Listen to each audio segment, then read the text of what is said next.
trauma can enter our lives at any age and at any stage. It can come through the hands of a complete stranger, or it can come through the hands of someone very, very close to us. And for some of us, we experience trauma as a child, yet that trauma has continued to have a serious impact on us as an adult.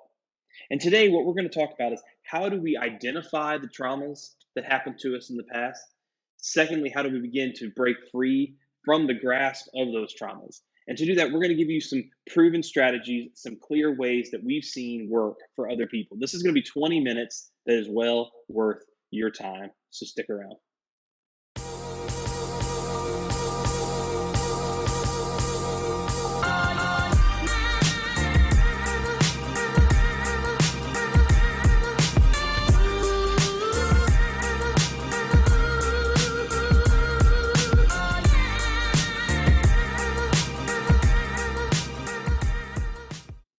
Welcome to the Reboot Recovery Show, where we're overcoming trauma together. I'm Evan Owens, your host, joined by my amazing co-hosts. First is Dr. Brooke Keels from Mercy Multiplied, who brings us all of the profound, both spiritual and psychological advice. I'm also joined by the world's greatest author, the greatest writer that ever lived. Yes, no, not Charles Dickens, but actually Adam Davis himself, author of Behind the Badge, On Spiritual Combat, and his newest book, Zoggett's Guide to Lower Alabama, which he's going to be releasing this year, which is going to be fantastic. And it's going to highlight all of the beautiful things that Lower Alabama has to offer, such as the peanut statues all through the city of Dothan, Alabama. You need to see them. Yeah. Yes. And that field over there and that other field over there, which are beautiful. And they're completely different. And I am excited in many ways, which might be a weird word to use when we talk about childhood trauma, but I'm excited to get into this because over the years, the majority of the people that I think most of us have worked with have childhood trauma. But what's interesting is so many times they don't even necessarily identify that what they're struggling with as an adult actually has roots that date back years and years earlier. Adam, I know you've seen this. I mean, what percentage of the people that have trauma as a police officer, as a firefighter, as an EMS, they think that all of their trauma, all their issues they're dealing with is because of their job. But how many times is it actually something that happened years earlier that's where it all began? I mean, do you see that a lot? Oh my goodness, I don't know a percentage, but there's a great deal of it, and it may not be anything specifically in childhood. It may have been adolescent years, young adult, but everything that we talk about has a connection. And so, it's certainly something that you see. It's a lot more common than you would realize. Yeah, and I've seen the same thing in a lot of the combat veterans I've worked with. And here's the thing: if you experience childhood trauma, let me tell you some of the things that can happen as an adult. You're 15 times more likely to attempt suicide. You're 4 times more likely to become an alcoholic. You're 4 times more likely to develop something like a sexually transmitted disease. You're 4 times likely to become addicted to injectable drugs or medication.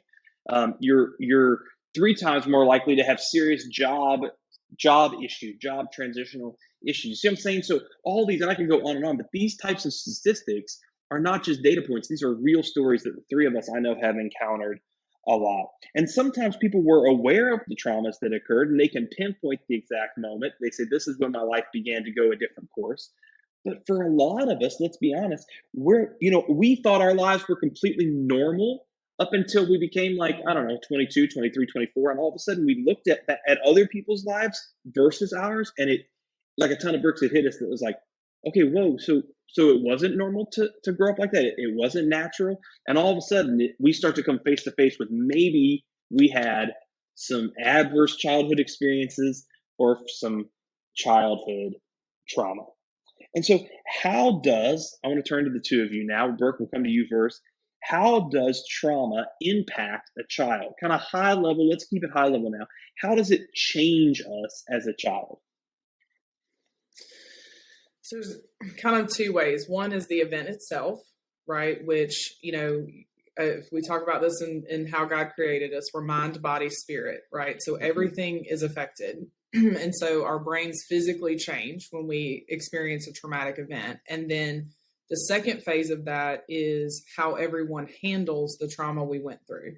So typically the event itself, if we're talking about like a one-time thing, right, is actually more traumatic based on how everyone who's supposed to care for us handles it. And so that impacts like the bigger picture. So, and then of course, if you have chronic trauma, you're talking about your body is constantly, we're just trying to survive. That's how, so right, when you're a child, you've got that limbic system, just survival. We got to get through this. And so we'll start to either dissociate from these events. We have to separate them because we don't have the higher level functioning to be able to process them. And so we'll just separate it out, become very numb. Or it comes out in other ways, being angry and kind of looking for other ways to fill it up. And what it also does is we see, like, especially with chronic trauma or families who handled trauma very poorly with their child, is their brain development is stunted. Now, the cool thing about our brain is that it heals itself when we start doing new things and having new beliefs. But basically, I mean, there's a physiological shift that happens. Plus what we've talked about before in the spiritual, the agreements we make, or I guess that's how I'm supposed to be treated. I guess this is what I'm supposed to think about myself in that process. And those are those beliefs that we create and agreements we make throughout that traumatic process. Or again, what's informed by who's supposed to be helping us out of it. And maybe they're not doing such a great job. So. Wow. No, I mean, I think that's so good. I mean, there's a lot of meat there. And I think that one of the things you talked about was sort of the idea of chronic trauma versus maybe a traumatic event. Kind of go into that a little bit for us real quick from a clinical perspective. What exactly is the difference between those two? So, a one-time event, let's just say either even a one-time sexual abuse or a one-time car wreck or a one-time, whatever you could list as a trauma, you have this opportunity to go, okay, this happened, right? And so, of course, we're talking about a child, so caregivers to come in. This happened, let's process it. And children process by telling stories, right? So they need to talk about it. They need to share about it. Our tendency is to go, everything's fine. Don't worry about it. Just push it over here and let's pretend it didn't happen. And then we just hold on to it. And everything about a child is about me, right? So they will make, that's just how they are, right? So they'll make agreements or beliefs off this one-time event.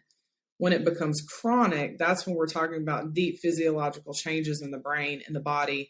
And so you start to go, okay, this is how I have to figure out how to live a life in trauma. I have to figure out how to survive in trauma. And so your entire existence is functioning out of the context of trauma. And so it kind of changes everything, if you will. And it doesn't just go away when we're 18 and can get out of the house, or in some people's case, way before that, if they can. Like we still carry what we were taught and what we learned in survival to our next phase. And that's interesting. It's not just a coping mechanism; it's a way of life. It's an entire outlook, And Adam, I want to come to you with a question, and I don't want to share all of your story. I know you're very, very open with it, but for you, you've had some childhood trauma things in your life, and I'm interested within that. When you were young, did you recognize what was happening to you at the time as traumatic? Did you identify it at that moment, even as a child, or has it sort of evolved in your brain over time a little bit? And share whatever you'd like to as well as about your story. But I'm interested in hearing kind of your perspective as somebody who dealt with stuff, how your view of it has morphed, or maybe matured, might be a strange word to use, but how it's matured over the years of the. No, I think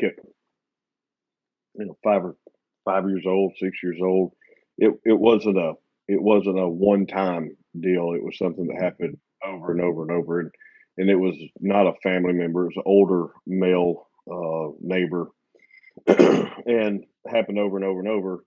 And but this person had prepared me for this. He was kind to me. He would fix food. He would play games. He would make me feel welcomed. And, so you feel like, it's hard to know when something's wrong when nobody's told you it's wrong, but there's still something instinctively inside of us that says it isn't right. Wow. And, but there wasn't a bridge to communicate because at the time my parents were going through divorce. I didn't know how to communicate it. I have dissected every part of this. at the time was I traumatized. I don't think in the moment I realized what had happened. You get hit in the face with a brick, you just got hit in the face with a brick, because you're aware that you just got hit in the face with a brick.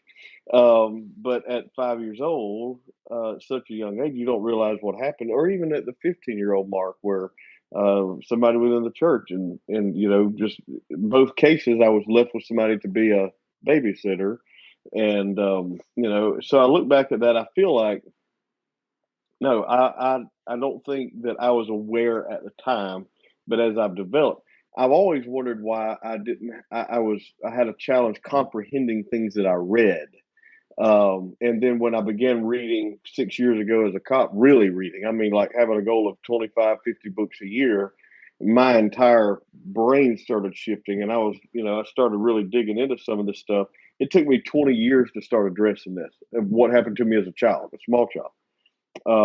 But when I look back at it, yes, I can recognize it now because I know how to put a term on it. I know how to address it. I didn't know how to address it then, but I can tell you what came out of it was an unrelenting passion to make others whole in whatever way I can, to inspire others to find healing, because there's so many people walking around just right beside you that have some things that are sort of buried and suppressed down in the cellar, and they're wounded and they're hurting, and I want to take that away.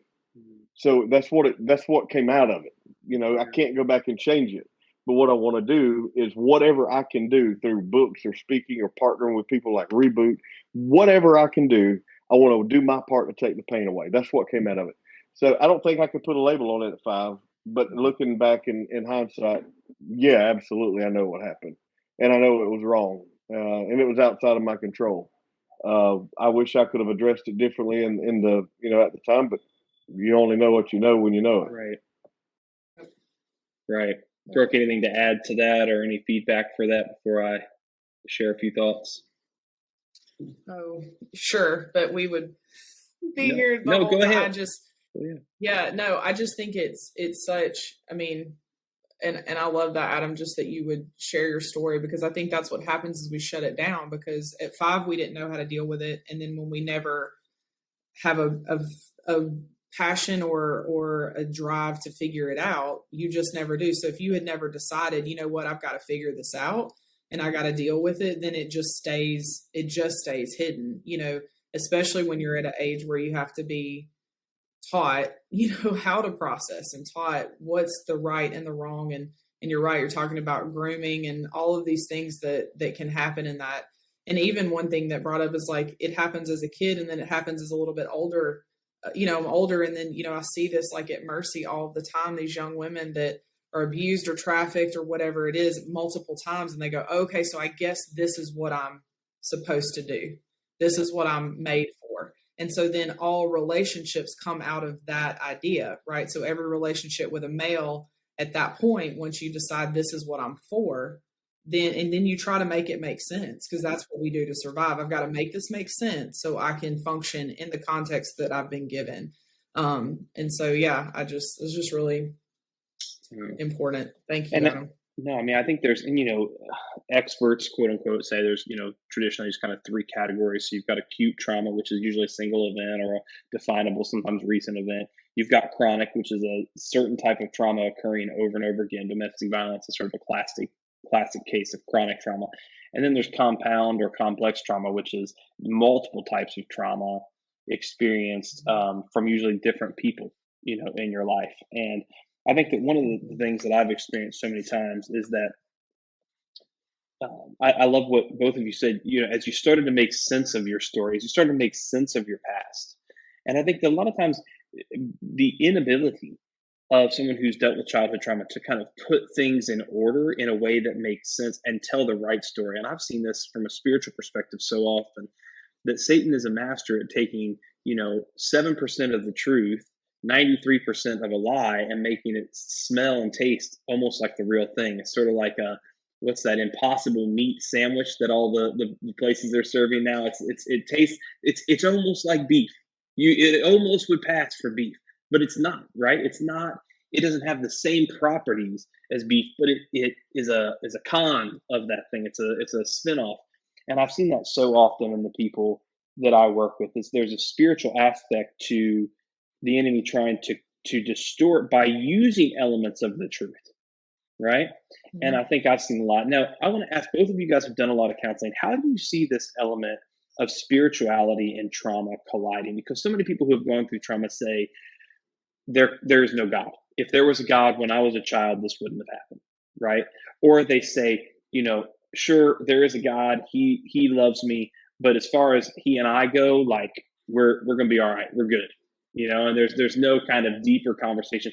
How have you seen this role of God's love and spirituality intersecting with trauma in the work that you do? This is something Reboot talks about all day long, and I know both the two of you do as well. So how have you seen sort of, especially with people who are not people of faith, people who necessarily are not walking with the Lord right now, what are some of the things you see as far as trauma and spirituality? Adam, do you want to go first? Yeah, no, absolutely. I feel like I was always taught growing up, you don't ask God why, right? You don't ask God why. But I think the better position is to recognize that He's big enough to handle our whys, and He's compassion. He's compassionate. So, often when something traumatic happens, we use that term a lot. That's what we're talking about. But when something traumatic happens, we say, well, where were you in that, God? Why did that happen to me? Why did this happen to me? And I did that as a cop. I said, if you are love and if you are good, I never doubted his existence. I just doubted his goodness and love in the middle of the mess. I realized that he was present through it all. He was walking with me. He was with me through it all. And his love is what preserved me through it all. You talk about resilience.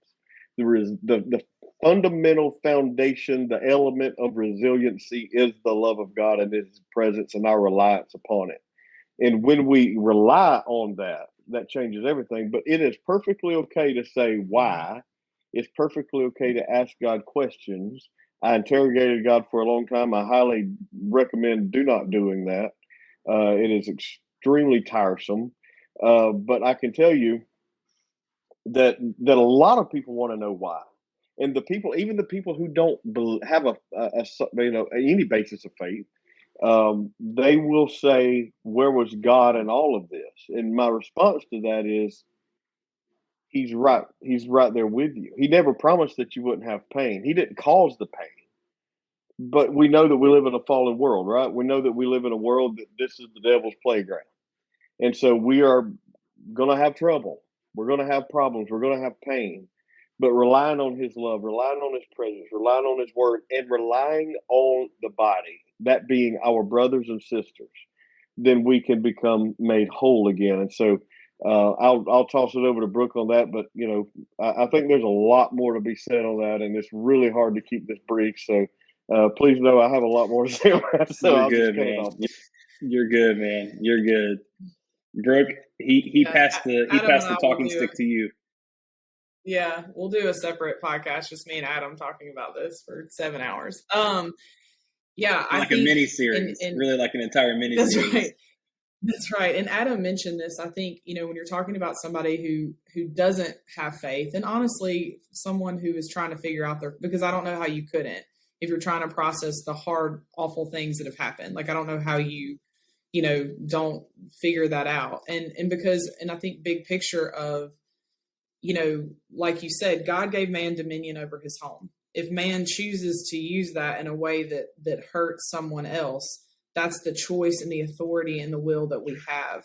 And knowing that in the midst of him being right there with us, I'll just tell you a quick story that shifted some things in my husband's life. Specifically, was with a pastor who was sexually abused by his dad. And he said, I walked through healing and I realized God was there with me, but then I still was dealing with unforgiveness. I couldn't quite figure it out. And he said, Lord, where were you, right? Again, in this moment. And what he saw was the Lord begging his dad to stop. And so this idea that God is just sitting there holding a victim versus actually trying to intervene and trying to, do this stuff. Now, he doesn't break our will, but he is pursuing us and holding us, and he is pursuing that and ending it. And sometimes it ends up like you could probably point out, Adam, and I know I can, how many moments in my life I've been rescued, even though it was so hard. But I get to stand here today and be in that place because the Lord was pursuing, not because he just held my hand in my hurt. And so I think that you have to then start with pursuing the character of God. Who is he? Because why would you trust someone to save you from something and heal you from something if you don't know that they're good? And so I think digging in and pursuing his character, figuring out who he actually is. And yes, the fact that, guess what? He is unmoved by you being really upset. He is unmoved. He is there to take it. And another thing that God's really taught me through working at Mercy and also with my own son is, I would be devastated if my son was hurt by something I did and didn't come talk to me about it. And so how much more that the Lord is like, I didn't do it, but I am here to take it, and like, let me process this with you. Let me heal, this with you. And so I think another layer of that too, when you talk about someone who's not a believer, is such an important piece of this is forgiveness. And you just kind of can't understand that if you don't understand who God is and what he did for us.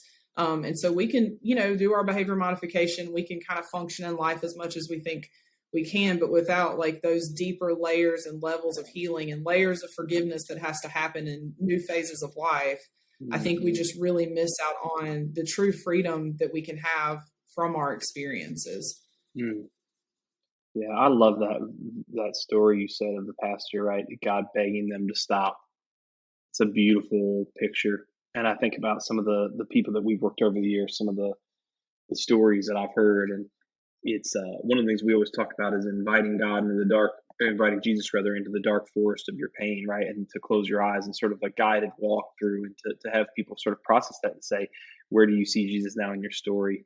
Tell me about that. And that's a powerful process that blends some elements of clinical therapy and spiritual, counseling together. Mm-hmm. And it's so beautiful. And even in my journey, I've done that. And so many times I've found him responding in ways that I didn't anticipate, which is such a beautiful thing. And I love that picture. Absolutely.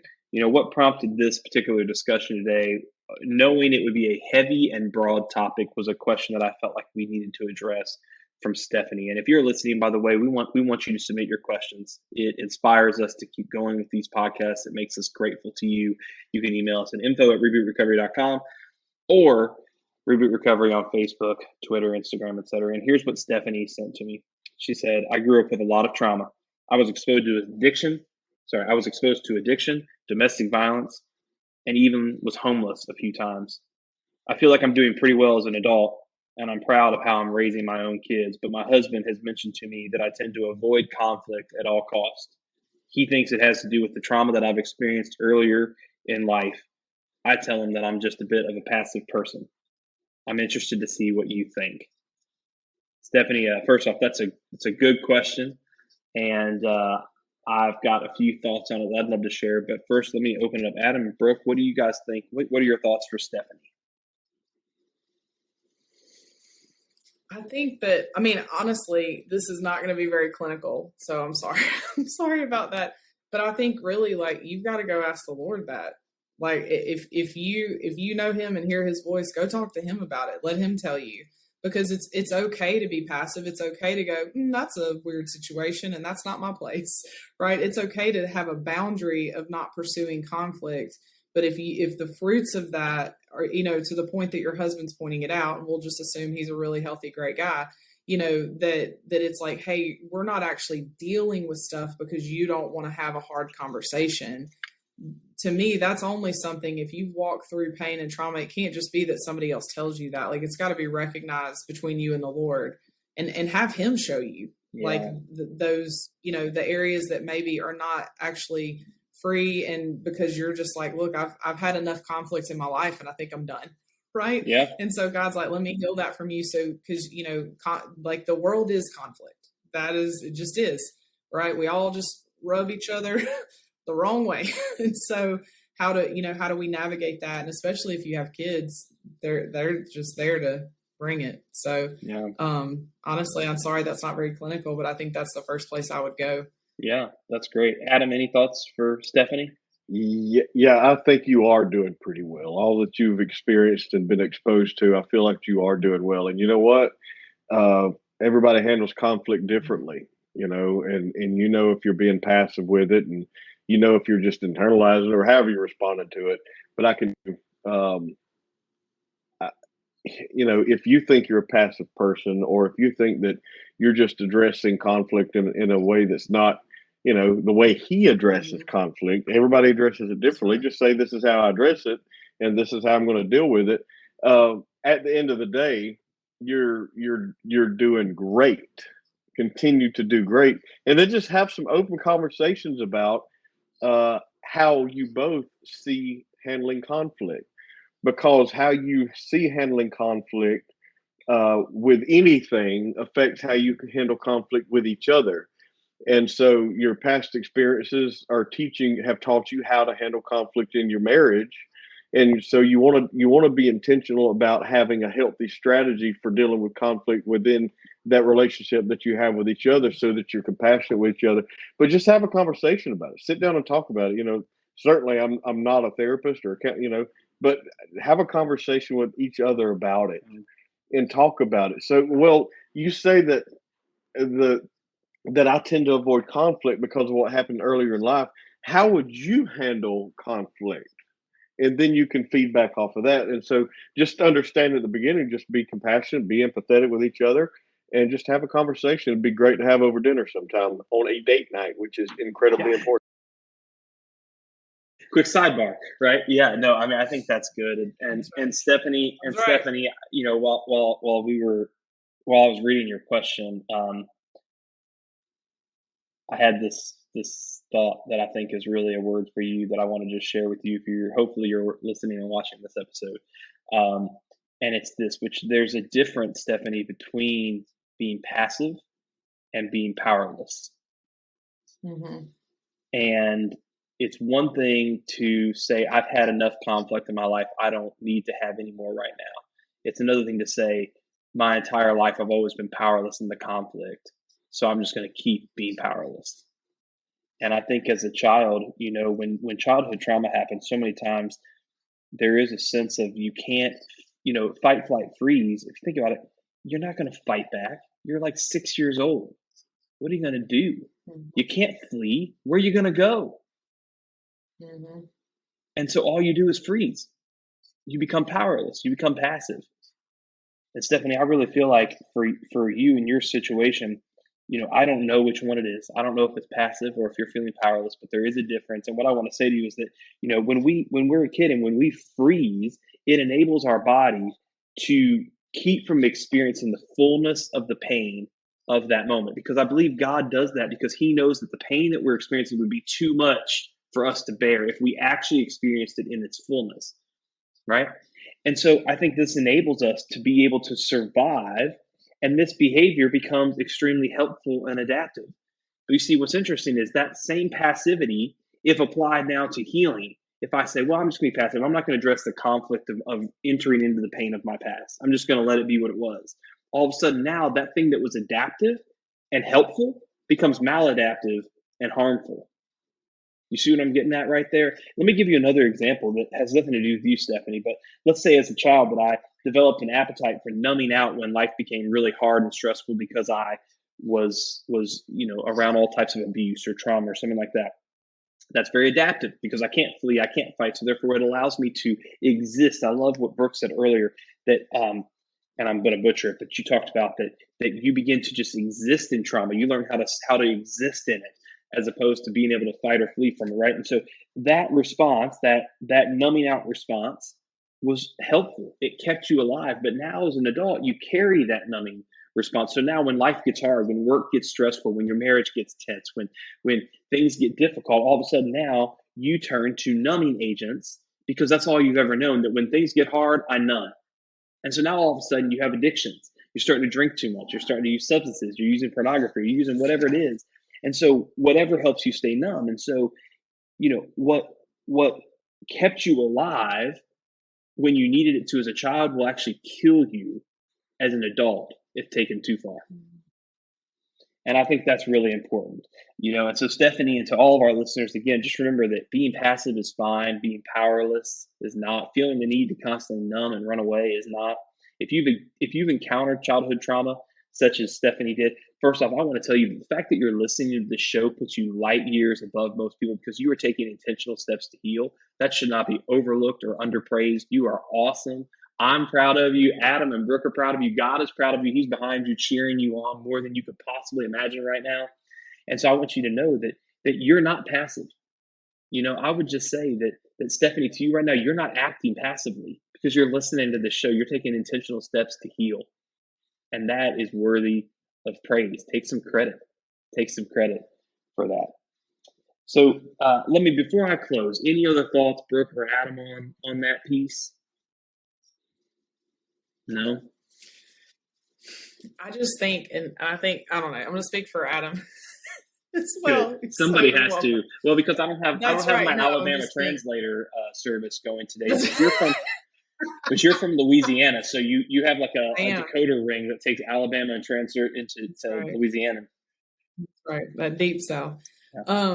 Honestly, I think, and just piggybacking on what you said, is just know that it doesn't have to define your entire life for your entire life. And good. And there's just ways to exist healthy and free. There just are. And there's so many people, especially just what you guys are doing with Reboot or what we do at Mercy, that the Lord has anointed and placed on their life to walk you through that process. I think the loneliness and that first belief of, since you haven't gone through my story, you can't possibly understand. And the reality is that's just not true. There's so many people that God has just anointed to walk with you.